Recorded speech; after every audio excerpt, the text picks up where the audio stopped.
So how many days total are we talking that you were away from home? 7.5 weeks. So we left in the middle of April and I got back on the 5th of June. Wow. So all of May, the last 2 weeks of April and the first week of June. So I left in April and I was back in June. That's not a normal thing. Is this one of the longer times away from home that you've experienced? It is. Yeah, I've done a couple this long. That was the third time I've circumnavigated the globe. And so it's like the first time was the bucket list to say I want to go all the way around the globe in one trip. I was able to do that a while back. I checked that off the bucket list, and now it's like, if the cases kind of get docketed in the certain locations at the certain time, we can do that. But it's the third time I've done that. Typically, the trips are 1 week or 2 weeks.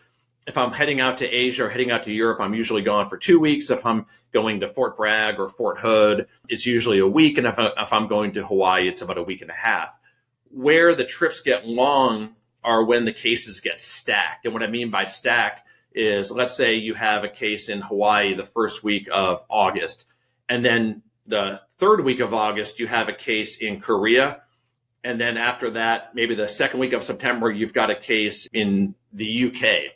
Well, now you're in a situation where, do you fly to Hawaii, do the case, fly back to Asia, fly back, or do you just run it and just go all the way around? And what I found, it's a hell of a lot more efficient to just, keep going. It's almost like you're a ship that's underway, just stay out at sea, essentially.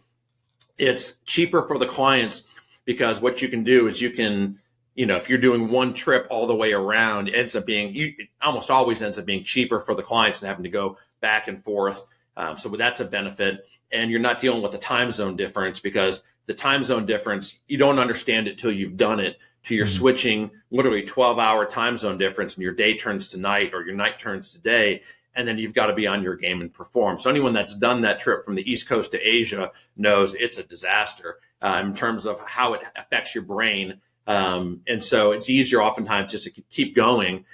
And so that really depends. So the longest I think I've been gone I think I was gone 8 weeks or 2 months on a trip before. This was 7. So I don't think this is the longest time I've been gone, but it's definitely up there. And frankly, I'm really glad to be home. If you're under investigation under the UCMJ, stop talking to all of your friends about it and start talking to a lawyer about it. You can call me at 813-669-3500 or look us up at bileckilawgroup.com.